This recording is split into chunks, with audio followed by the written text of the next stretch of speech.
Allahu Allahu Allahu Allah Allahu Allahu Allahu Allah Allahu Allahu Allahu Allah. Bismillahirrahmanirrahim.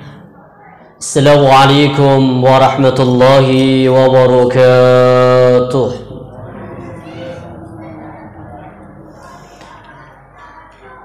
Alhamdulillahi Rabbil Alamin Alladhi anzala as-sakinata fi qulubil mu'minin liyazdadu imanan ma'a imanihim. Ashhadu an la ilaha illallah wahdahu la syarika lah wa ashhadu anna Muhammadan abduhu wa rasuluh la nabiyya wa la rasula ba'dah. Allahumma salli wa sallim wa barik wa kallim ala nabiyyina Muhammadin wa ala alihi wa ashabihi wa man tabi'ahum bi ihsanin ila yaumiddin, amma ba'du. Qala Allah ta'ala fil Qur'anil aziz, a'udzu billahi minasy syaithanir rajim. Ya ayyuhalladzina amanu taqullaha haqqa tuqatih wa la tamutunna illa wa antum muslimun. Wa qala fi ayatil ukhra, wa in minkum illa wariduha kana ala rabbika hatman maqdiya thumma nunajji alladhina ittaqaw wa nadharu adh-dhalimina fiha jithiya. Wa qala Rasulullah sallallahu alaihi wasallam fi hadithihi, khairun nasi qarni thumma alladhi yalunahum thumma alladhi yalunahum. Sadaqallahul azim wa sadaqa rasulul karim wa nahnu ala dhalika minasy syahidin.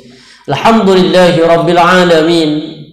Para jamaah sidang salat subuh Masjid Imam Bonjol yang insyaallah dirahmati Allah subhanahu wa ta'ala. Alhamdulillah, tidak henti-hentinya kita berusaha untuk senantiasa menjadi pribadi yang bersyukur kepada Allah. Salah satu bentuk syukur kita kepada Allah subhanahu wa ta'ala, kita gunakan setiap fasilitas yang Allah berikan kepada kita untuk kita gunakan dalam rangka bertaqarrub kepada Allah. Allah berikan kita kesehatan, kita gunakan kesehatan untuk bertaqarrub. Allah berikan kita waktu yang luang, kita gunakan waktu yang luang untuk bertaqarrub kepada Allah. Terutama di momentum di bulan Ramadan ini, kita gunakan yang maksimal agar selesai Ramadan kita menjadi pribadi-pribadi yang bertakwa.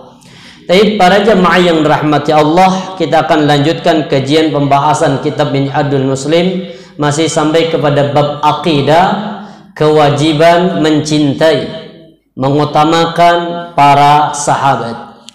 Kita akan bahas dulu siapa sahabat itu. Dijelaskan sahabat itu man laqiyan nabi sallallahu alaihi wasallam mu'minan bihi.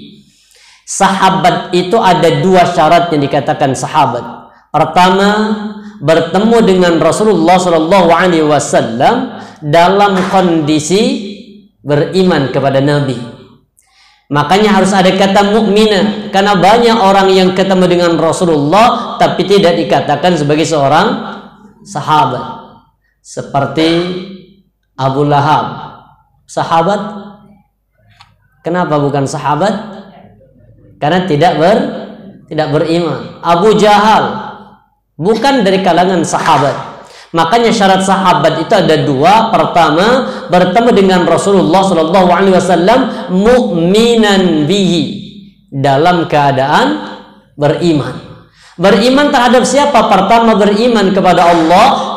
Yang kedua, mengimani atas kerasulan Nabi Muhammad sallallahu alaihi wasallam.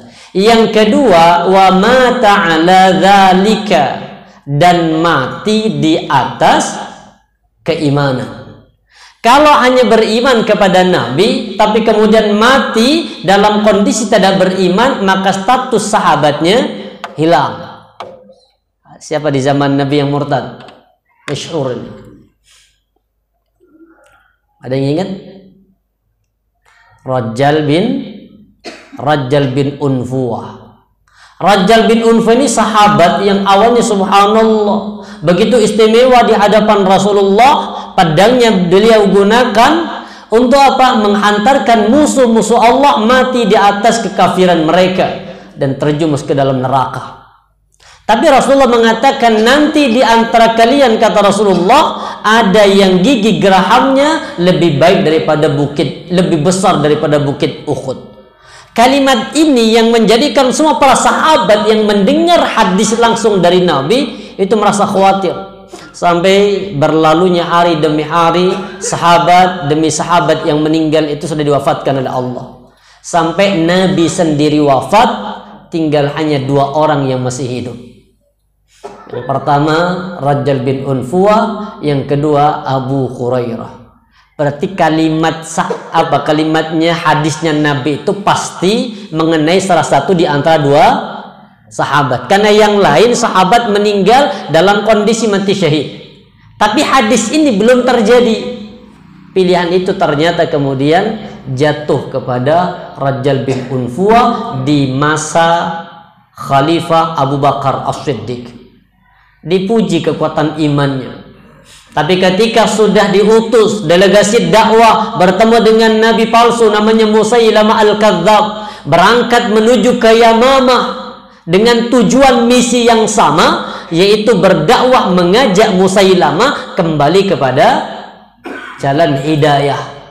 Tapi ketika sudah sampai di lokasi mendapati pengikutnya tuh banyak. Ada yang mengatakan sampai 70.000 pengikutnya Musailamah. Berarti kan ini apa? Lebih banyak daripada sahabat. Akhirnya berpikir begini, mungkin ini Nabi yang terakhir. Padahal hidup bersama dengan Nabi, mengimani akan kerasulannya, ikut berjuang berperang bersama dengan Rasulullah. Tapi setelah Rasulullah wafat, maka kemudian dia mengatakan ini Nabi yang terakhir. Dengan jumlah pengikut yang banyak, dia mengikrarkan diri menjadi pengikutnya Musailamah. Akhirnya sama Musailamah diangkat menjadi Abu Bakarnya Rasulullah. Kayak bahasanya apa ya? Kepercayaannya, tangan kanannya. Benar, sampai terjadilah perang, kemudian mati di atas kekafiran, maka tidak dikatakan sebagai seorang sahabat. Makanya Allah perintahkan kepada kita, wa'bud rabbaka hatta ya'tiyakal yakin. Wa'bud rabbaka, sembahlah Rabbmu, beribadahlah kalian, istiqamah kalian beribadah. Sampai kapan batasannya? Hatta ya'tiyakal yakin, sampai datang keyakinan, artinya sampai datang ajal memisahkan kita. Maka dikatakan sahabat mu'minan bihi. Yang kedua, mata ala dzalika.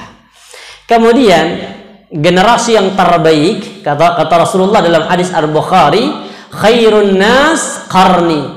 Sebaik-baik masa, sebaik-baik zaman, sebaik-baik kehidupan, kata Rasulullah, qarni, yaitu di zamanku. Rasulullah berapa zaman, berapa lama Rasulullah jadi nabi? 23 tahun. Berarti generasi yang terbaik, kata Rasulullah, adalah generasi 23 tahun. Itu yang terbaik. Apa tanda terbaiknya? Tidak bisa kita gambarkan dengan kata-kata. Generasi terbaik, pengorbanan, kepasrahan total kepada Rasulullah dalam rangka apa? Mu'minan bihi. Disuruh apapun kalimat yang terlontar oleh para sahabat, sami'na wa ata'na. Itu di zaman itu, Pak. Makanya Allah kemudian memuji para sahabat, orang-orang yang mereka taat kepada Allah, wati'ur Rasul, dan mereka juga taat kepada Rasulullah, maka mereka lah orang-orang yang akan mendapatkan kemenangan yang besar. Kita lihat sebentar bagaimana nanti gambaran para sahabat sebagai tanda pengorbanan beliau, tanda cinta beliau kepada Rasulullah. Kemudian generasi yang terbaik yang kedua generasi siapa? Tsumma alladzi yalunahum, yaitu generasi tabi'in. Tsumma alladzi yalunahum, dan generasi tabi'ut tabi'in. Jadi 3 generasi yang terbaik. Kita generasi yang keberapa nih? Kita semburi pucuk. Makanya kalau dalam hadis riwayat Imam Ahmad, Rasulullah mengatakan apa? Umat Islam atau umat Nabi Muhammad itu akan mengalami 5 fase sampai nanti datangnya hari kiamat. Kalau kata Rasulullah apa? Takunun nubuwata fikum, maka akan terjadi fase kenabian akan kalian lalui. Masya Allah ayyarfa'a, idza arada ayyarfa'a. Sesuai dengan kehendak Allah, kalau Allah ingin mengangkat, maka diangkat kenabian itu. Jadi generasi pertama, artinya fase pertama yang akan kita lalui adalah fase bersama dengan Rasulullah. Ini Nabi sudah selesai fase itu. Sudah diangkat sama Allah fase kenabian. Thumma takunu khilafatan ala manhajin nubuwah. Fase yang kedua yaitu fase khulafaur rasyidin yang masih berpegang teguh dengan manhaj kenabian sampai meninggalnya siapa? Terakhir sahabat khulafaur rasyidin. Siapa terakhir? Ali bin Abi Thalib, dan dilanjutkan sama putra beliau sama Hasan bin Ali, yang kemudian menyerahkan setelah memimpin 6 bulan beliau menyatukan 2 kubu besar, yaitu 01 sama 02. Dulu ada kubu besar di zaman itu. Di zaman sahabat Ali bin Abi Thalib terjadinya kubu Muawiyah sama kubu sahabat Ali bin Abi Thalib. Sahabat Ali bin Abi Thalib didukung sama Syiah. Syiah bukan yang Syiah yang ini ya. Artinya cikal bakalnya dari terjadinya perang, kemudian sahabat Ali itu kan nggak pengen perang dengan Muawiyah. Kenapa? Tahu Muawiyah itu siapa sih? Ini sahabat yang masjidnya di mana itu?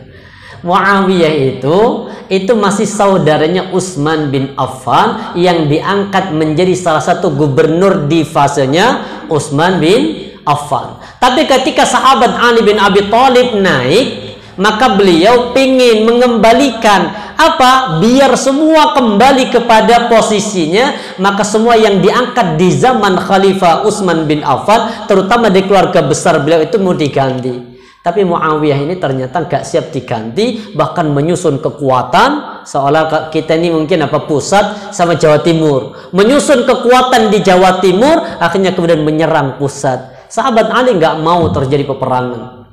Cuma karena sudah terpaksa, terjadilah peperangan Muawiyah dengan sahabat Ali. Dalam waktu sekejap sahabat Ali ini kemudian dalam waktu sekejap Muawiyah ini sudah kalah, kepepet. Apa kata Muawiyah? Wis gini, wis damai aja yuk.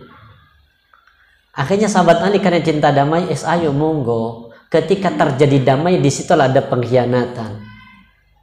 Gimana bentuk khianatnya? Akhirnya sahabat Ali itu kemudian diturunkan, maka kosong di saat itu. Yang damai, yang senang dengan sahabat Ali karena damai namanya Syiah, yang tidak senang namanya keluar menjadi Khawarij. Jadi Khawarij itu terbentuknya dari situ. Gak menjadi pendukungnya sahabat Ali, tidak menjadi pendukungnya Muawiyah, tengah-tengah. Ini namanya Khawarij. Wis pokoknya kami yang benar, maka Khawarij itu akhirnya membunuh sahabat Ali bin Abi Thalib, pengen juga membunuh Muawiyah, tapi tidak terjadi. Artinya tidak sampai terbunuh. Berkuasalah 6 bulan putranya itu. Setelah itu kemudian tampuk kekuasaan diserahkan kepada Muawiyah, maka semuanya umat Islam nyentral jadi satu di bawah kepemimpinan Muawiyah. Maka fase yang kedua berakhir di situ. Kemudian tsumma takunu mulkan 'adha. Yang ketiga, fase yang akan kita lalui, dan ini sudah dilalui, akan berkuasanya raja-raja yang menggigit. Artinya apa? Berkuasanya raja-raja yang menggigit sesuai dengan rajanya. Kalau rajanya orang soleh, dia akan berpegang teguh dengan manhaj kenabian. Maka disebut dengan apa? Dinasti. Terakhir ditutup dengan apa? Runtuhnya Khalifah Turki Utsmani. Berakhir fase yang ketiga. Ini fase yang keempat. Makanya kita generasi yang buri. Fase yang keempat itu apa? Tsumma takunu mulkan jabariyah. Akan berkuasa raja-raja yang diktator, pemimpin-pemimpin yang diktator, pemimpin-pemimpin yang pembohong. Disinilah kemudian Dajjal akan muncul. Kita berada di fase yang keempat. Berarti kita fase yang paling buncit itu. Jenenge buncit terus kadang apa? Ajaran Islam yang sampai kepada kita itu sudah banyak yang tidak murni, sudah bercampur dengan berbagai macam tradisi, bercampur berbagai macam ajaran, diinglutkan jadi satu. Makanya kadang kita umat Islam bingung, iki sing bener sing ndi ya? Kan gitu terus setiap tahun pasti. Kalau mendekati bulan Rajab ada share-sharean WA itu. Siapa yang berpuasa di bulan Rajab 1 hari akan dihapus dosanya 1 tahun. Siapa yang berpuasa hari yang ke-7 dibebaskan dari 7 tingkatan neraka. Siapa yang berpuasa hari yang ke-8 akan dimasukkan ke 8 pintu surga mana yang telah kehendaki. Dan siapa yang menyebarkan WA ini akan dapat ampunan 80 tahun. Nah, ini terus muter. Bener apa enggak? Makanya di grup pasti ada. Padahal kita tahu begitu terus. Makanya jenengan paling senang ngambil hadis yang terakhir, bondo paketan, nge-share ke 10 grup, 80 tahun kali 10 berarti 800 tahun. Wis bondo paketan nunggu malaikat mau jemput. Mati ya, Pak? Mereka sholat ya mati sangit. Jadi kita ini sudah generasi yang terburu, artinya generasinya bukan fisiknya, kembali kepada person sekarang. Di saat seperti ini Dajjal akan munculnya di sini. Makanya kata Rasulullah apa? Idza faragha ahadukum minat tasyahhudil akhir. Apabila para bapak, para ibu selesai dari tasyahud akhir, falyata'awwadz billah min arba'in. Maka mintalah kepada Allah perlindungan dari 4 perkara. Makanya habis tahiyat akhir, terutama yang jadi imam, kasih kesempatan mereka untuk berdoa. Kewajiban kita, rukun dalam salat kita hanya sampai fil alamina innaka hamidum majid. Selesai sampai situ. Tapi Rasulullah menganjurkan apabila selesai dari tasyahud akhir, mintalah perlindungan kepada Allah dari 4 perkara. Pertama apa? Min adzabi jahannam. Yang kedua, min adzabil qabri. Yang ketiga, min fitnatil mahya wal mamat. Yang keempat, min syarri fitnatil masihid dajjal. 4 ini, terutama yang ketiga sama 4 ini apa? Fitnah kehidupan dan fitnah kematian. Karena sekarang antara hak sama batil itu sulit untuk dibedakan. Kenapa? Karena generasi kita semakin jauh dari Nabi, maka ajaran Islam akan semakin jauh. Makanya banyak sekarang gerakan kembali kepada Al-Quran dan Sunnah. Itu tujuannya apa? Untuk memurnikan kembali ajaran Islam. Karena Islam pada dasarnya sederhana. Kiai kita ya Rasulullah. Nabi lakukan, laksanakan. Nabi nggak lakukan, nggak usah bingung. Rasulullah jelas tegas mengatakan apa kata Allah? Da' ma yuribuka. Tinggalkan apa-apa yang meragukanmu. Kalau bapak ibu ragu, dicontohkan Nabi apa enggak? Ragu, da' ma yuribuk, tinggalkan. Ila ma la yuribuka, terhadap apa yang tidak meragukanmu. Maka generasi yang terbaik itu adalah generasi para sahabat, karena memang langsung yang mendidik itu adalah sumbernya, yaitu Rasulullah Shallallahu Alaihi Wasallam. Anak-anak muda di saat itu, Pak, anak-anak muda yang jos. Salah satunya sahabat Ali bin Abi Thalib. Peristiwa Fida, masih ingat peristiwa Fida? Ketika Rasulullah mau hijrah ke kota Madinah, Rasulullah minta sahabat Ali bin Abi Thalib untuk jadi apa? Fida, tebusan. Disuruh tidur di kamarnya Rasulullah menggunakan selimutnya Nabi. Di malam itu rumah Rasulullah sudah dikepung oleh 8 para pemuda dari berbagai macam suku, kabilah, dengan pasukan yang sangat hebat. Artinya di antara suku itu tunjuk satu, siapa yang terhebat, siapa yang terkuat, ditunjuk untuk membunuh Rasulullah di malam itu. Tapi Allah wa makaru wa makarallah. Mereka punya makar, wa makarallah. Allah punya strategi. Beda ya. Kalau makar itu dari orang jahat untuk orang, ini namanya apa? Makar. Tapi kalau dari orang baik terhadap orang jahat namanya apa? Strategi. Jadi mohon maaf ya, ada kalimat begini, berarti Allah itu membuat keburukan. Wa makaru wa makarallah. Seolah-olah Allah bikin bukan. Orang cerdas, kayak contoh, Bapak mungkin pelatih. Ketika nyusun strategi itu apa namanya? Makar apa strategi? Strategi kan? Kenapa? Pengen mengalahkan musuhnya. Maka Allah itu apa? Membuat strategi. Strategi itu apa? Bagaimana agar makar mereka bisa dikalahkan dengan strategi. Wallahu khairul makirin. Dan Allah sebaik-baik pembuat strategi ataupun makar. Mereka berusaha membunuh Rasulullah, malaikat Jibril datang.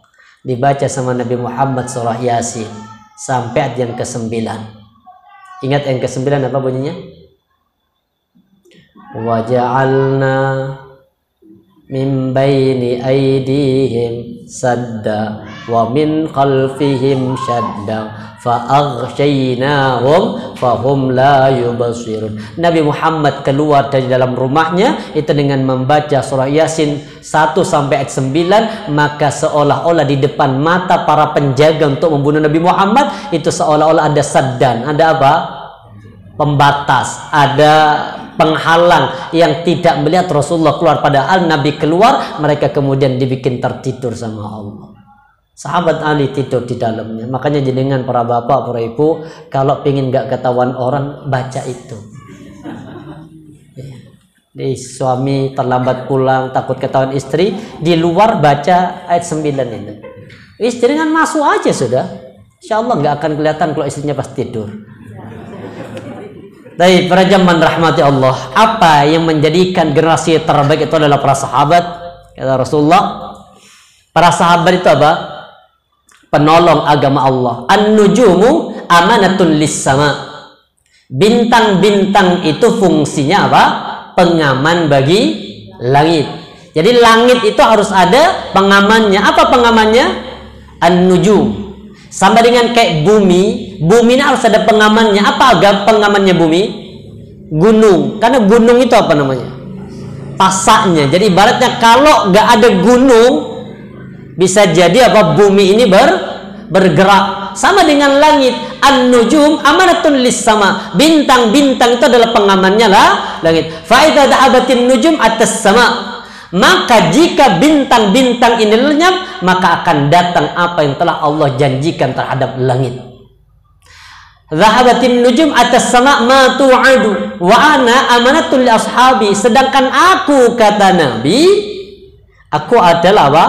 Pengamannya bagi para sahabat. Fa idza dhahabtu, apabila aku setelah wafat, aku sudah enggak ada, kata Nabi, atas ashabi ma yu'adun, maka akan menimpa kepada para sahabatku apa yang telah Allah janjikan kepada mereka. Terjadinya pembunuhan di zaman para sahabat mulai zaman siapa? Khalifah Umar dibunuh. Kemudian yang kedua yang terbunuh sahabat Khalifah Utsman bin Affan.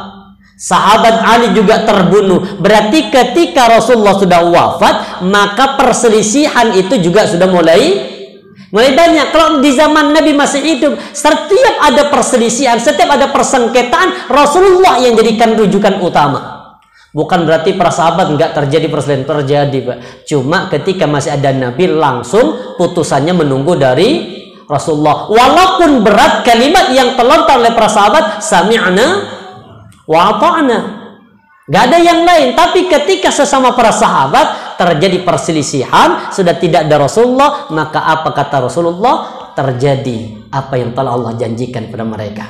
Wa ashabi amanatul li ummati, dan sahabat-sahabatku itu adalah pengaman bagi umatku. Fa idza dhahaba ashabi ata ummati ma yu'adun. Ketika sahabat-sahabatku sudah wafat, maka akan terjadi apa yang telah Allah janjikan kepada mereka. Maka sampai detik ini banyak terjadi pembunuhan, banyak terjadinya pertumpahan darah, banyak terjadinya kekacauan, sebagaimana prediksi malaikat ketika Allah ingin menjadikan Nabi Adam sebagai khalifah. Apa kata Allah di ayat yang ketiga dari surah Al-Baqarah yang ke-30, masih ingat? Wa idh qala rabbuka lil malaikati inni ja'ilun fil ardi khalifah. Apa kata malaikat? Qalu ataj'alu fiha may yufsidu fiha wa yasfikud dima. Benar, manusia tugasnya, manusia di muka bumi ini hanya merusak, dan terjadilah pertumpahan darah. Kemudian kemuliaan para sahabat. Makanya kenapa kita wajib memuliakan para sahabat dan mencintai. Kata Rasulullah, la tasubbu ashabi, wahai para umatku, wahai para sahabatku, kata Nabi, jangan pernah kalian menghina sahabat-sahabatku. Fawalladzi nafsi Muhammadin biyadi, demi jiwa Muhammad yang berada di dalam genggaman Allah, lau anna anfaqa adukum mithla ukhud dhahaban ma balagha mudda adihim wala nasifahu. Bayangkan, Pak, kemuliaan para sahabat itu dibanding dengan kita yang sama-sama umat Nabi Muhammad. Kalau ini perbandingan yang gak sebanding versi kita. Kata Nabi, jangan kalian menghina sahabat-sahabatku. Seandainya kalian bersedekah dengan sebesar bukit Uhud, yang kita tahu mungkin Uhud itu sebesar apa? Yang sebesar bukit Uhud itu semuanya adalah emas. Jadi kita sedekah emas sebesar bukit Uhud dibanding dengan sahabat sedekah dengan segenggam kurma. Sebanding gak nih perbandingannya? Ya banding, ini emas sebesar itu, ini kurma. Kalau sesama emas mungkin masih sebanding. Nah ini kurma yang setiap orang mungkin bisa beli. Sekarang berlomba-lomba mau sedekah. Tapi ternyata kata Nabi, tidak akan pernah sampai nilainya ketika bersedekah dengan sebesar kurma dibanding dengan sedekah sebesar bukit Uhud yang semuanya adalah emas. Artinya di hadapan Allah itu nilai sedekahnya para sahabat sebesar genggaman kurma, telapak tangan kurma, maka jauh lebih besar daripada kita di luar sahabat yang sedekah sebesar bukit. Seperti apa? Kenapa bisa lebih besar? Padahal nilainya sama-sama sedekah, perintahnya sedekah sama. Tapi kenapa nilainya kok lebih besar? Karena kekuatan iman. Ambil satu contoh gini. Tahu Abu Bakar As-Siddiq? Ini sudah pernah kita bahas yang sebelumnya kan. Abu Bakar As-Siddiq itu punya pembantu. Dan subhanallah, beliau itu pembantunya dulu ketika masih jahiliyah itu dukun. Namanya dukun itu kan beliau ngomong apa? Dulu saya dukun wahai Abu Bakar ketika masih jahiliyah. Saya ngawur nebak ibu. Karena memang dukun itu sejak turun Al-Quran itu sudah tidak ada lagi informasi yang benar yang sampai kepada para dukun. Kalau dulu sebelum Al-Quran turun, sebelum Nabi Muhammad diutus, itu masih benar. Kenapa kok bisa benar? Karena Allah ketika ingin menyampaikan informasi kepada para malaikat untuk hari besok, maka Allah menyampaikan kepada malaikat yang di langit ke-7. Dari malaikat langit ke-7 disampaikan sama malaikat di langit yang ke-6.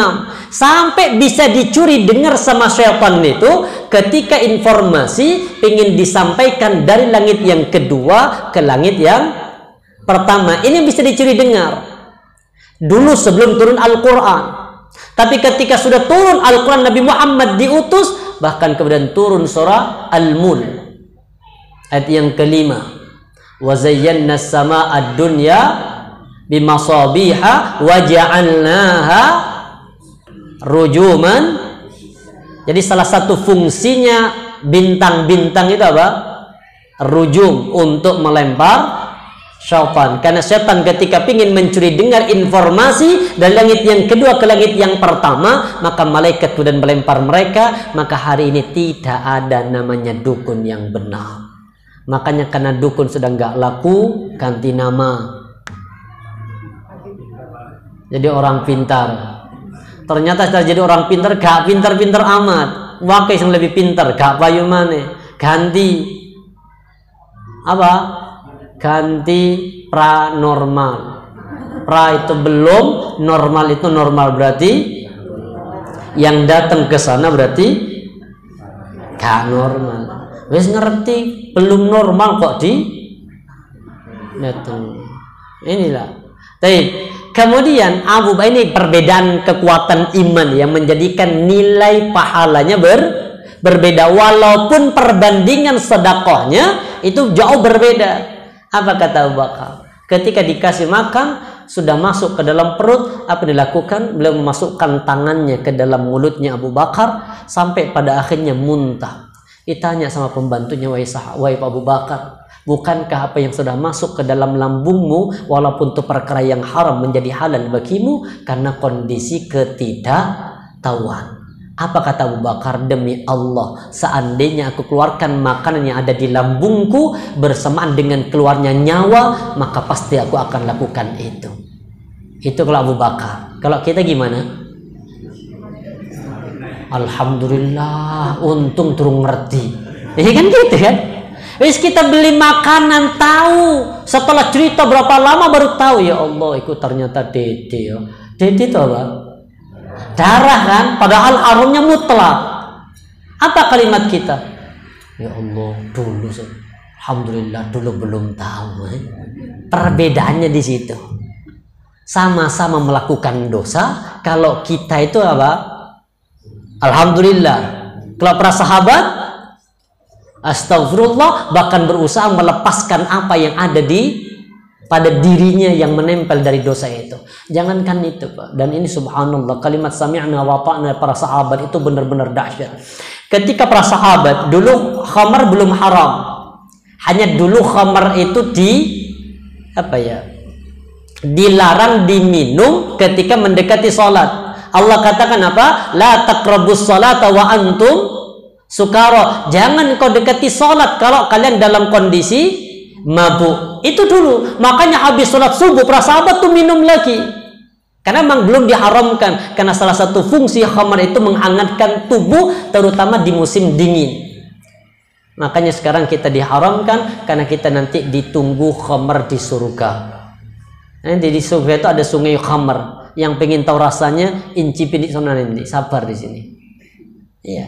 Kemudian sahabat berangkat dagang, perjalanan kafilah dagang itu. Ketika sudah selesai pulang, terutama yang dari Yaman paling bagus itu, kulaan khamar. Ketika sudah sampai di perbatasan kota Makkah, tanya ayat apa yang turun sejak aku tinggalkan? Apa jawabannya? Ayat yang turun tentang haramnya khamar. Bayangkan ya, kalau kita sudah kulaan jauh, kulaan yang terbagus, paling bagus, kemudian dengar ini yang haram. Kalau kita gimana?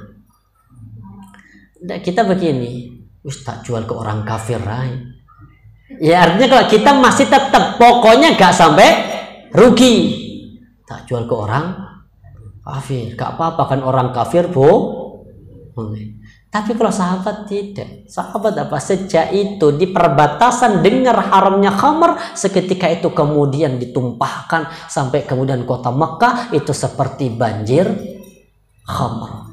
Itu kekuatan imannya para sahabat. Makanya kita tidak akan pernah mampu untuk menandingi para sahabat.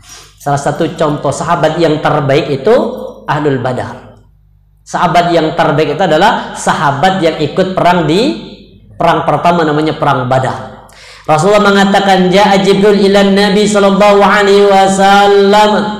Datang malaikat Jibril kepada Nabi Muhammad sallallahu alaihi wasallam, faqala ma ta'udduna ahla badrin fikum.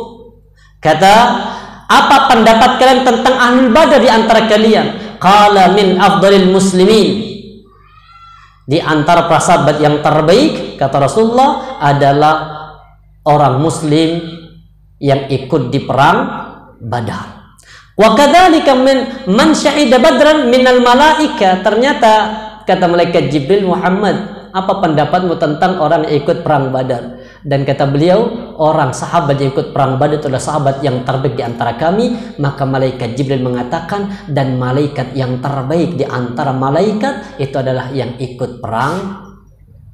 Kan nyata di perang Badar itu malaikat ikut membantu. Apa kata Allah? Wa ma ramaita id ramaita walakinnallaha rama. Tidaklah kalian melontarkan anak panah ketika kalian melontarkan anak panah itu, kecuali apa? Allah yang mengarahkan anak panah mengenai tubuh para musuh-musuh Allah. Bayangkan dengan kondisi peralatan seadanya, karena perang Badar itu kan tidak sengaja mau perang. Tujuannya hanya apa? Perang Badar itu tujuannya hanya mengambil harta milik kaum muslimin yang dulu ditinggalkan di kota Makkah ketika hijrah ke kota Madinah, tidak membawa harta. Dan subhanallah, ya memang benar Pak, Allah desain kaum muslimin itu bukan mengambil, merampas, enggak. Hari itu kafilah dagang semuanya hartanya kaum muslimin. Yang hari itu yang dibawa itu hartanya kaum muslimin, dipimpin sama Abu Sufyan. Dan pengawalnya sedikit, nggak terlalu banyak. Rasulullah tahu. Tapi kemudian pinternya Abu Sufyan. Abu Sufyan itu ya Allah ya, cerdas. Makanya Abu Sufyan itu musuh besarnya Nabi selama 18 tahun. Padahal sebelum jadi Nabi itu saudara sesusuan dengan Rasulullah. Jadi Abu Sufyan itu sama Rasulullah itu saudara sesusuan, teman dekat pleknya Nabi. Kemana-mana itu bersama dengan Rasulullah sebelum diangkat jadi Nabi. Tapi ketika diangkat jadi Nabi, beliaulah orang pertama kali yang menjadi musuh sampai terjadilah perang Badar. Itu gara-gara siapa? Abu Sufyan. Terjadi perang yang kedua namanya perang Uhud gara-gara Abu Sufyan. Terjadi perang yang ketiga namanya perang Khandaq atau Ahzab. Itu sih cikal bakalnya Abu Sufyan.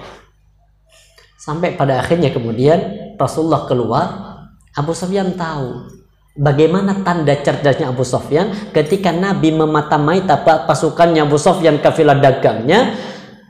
Ternyata Abu Sufyan melihat ada kotoran unta, dicari kotoran. Jadi kotorannya tuh dia ya, dieker-eker. Ternyata ada biji kurma.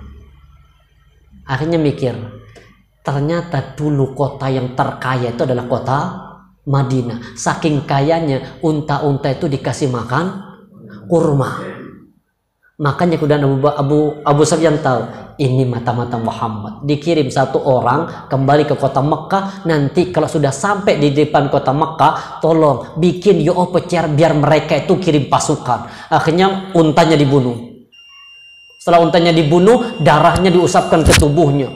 Guling-guling, teriak-teriak, tolong kami, siapa yang hartanya masih pengen selamat, kirim pasukan, teriak-teriak. Sampai didengar di Darun Nadwa itu, tempatnya apa namanya, MPR-nya atau DPR-nya ini apa, kafir Quraisy, dikirim pasukan. Padahal Nabi keluar bukan untuk berperang. Makanya kenapa disebut umat yang terbaik atau sahabat yang terbaik diikut di perang Badar.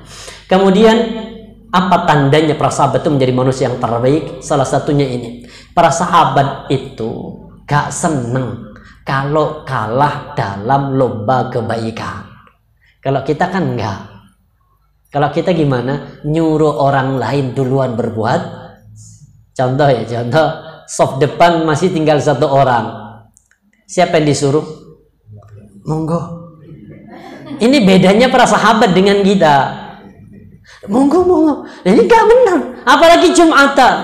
Monggo soft depan diisi. Yang terisi itu yang dekat pintu. Kenapa? Gara-gara ada Jumat berkah.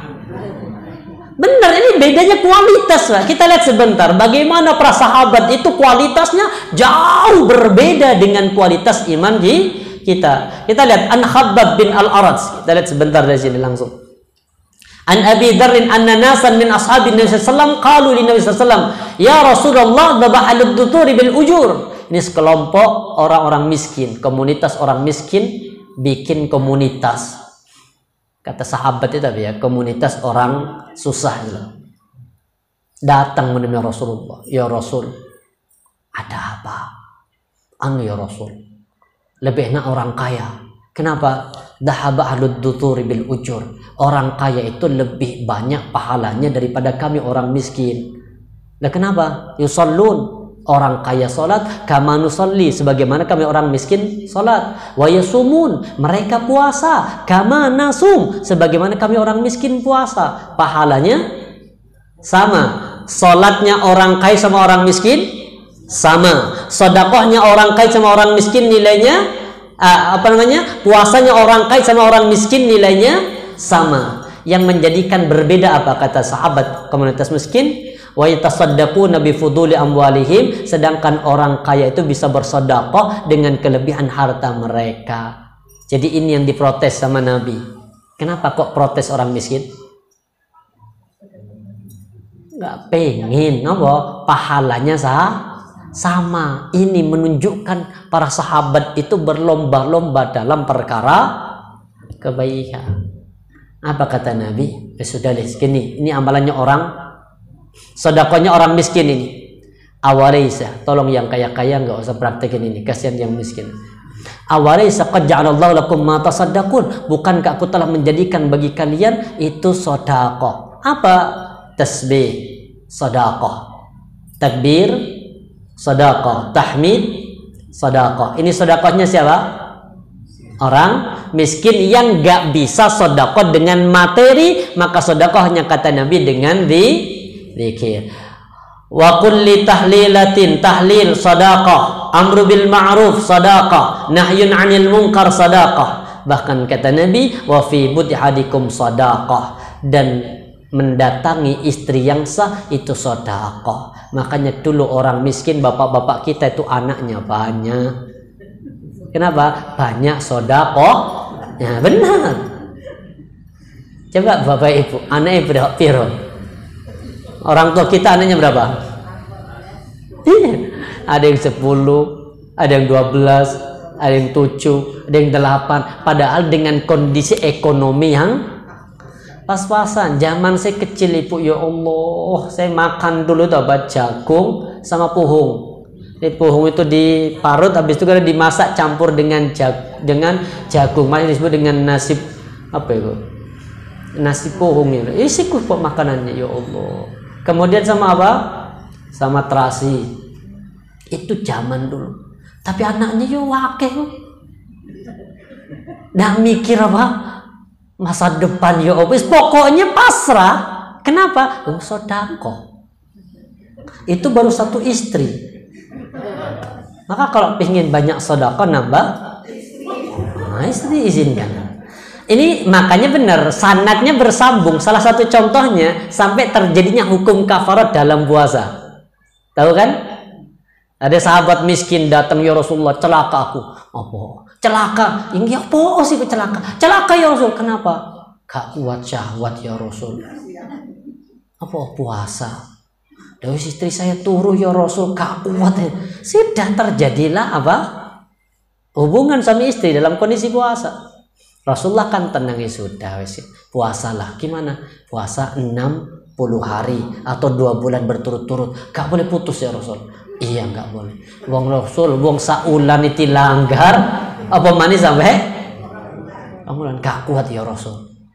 Ya sudah, kalau gak kuat, kasih makan 60 orang miskin. Berapa ya Rasul? 60. Ya karena 2 bulan kan. Artinya kafaratnya 2 bulan. Ya Rasul, di kampung tuh yang paling miskin saya. Kalau bahasa kita tuh semua miskin, ngelanggar. Tapi Nabi karena bukan qadhi, Nabi itu bukan hakim, Nabi itu dai. Artinya apa? Mengajak, tidak memutuskan. Ya sudah, Rasulullah ngambil kurma sekeranjang, diberikan kepadanya. Apa kata Rasulullah? Ini bawa pulang, beri makan keluargamu. Nah, enak kan? Ngelanggar dapat bonus.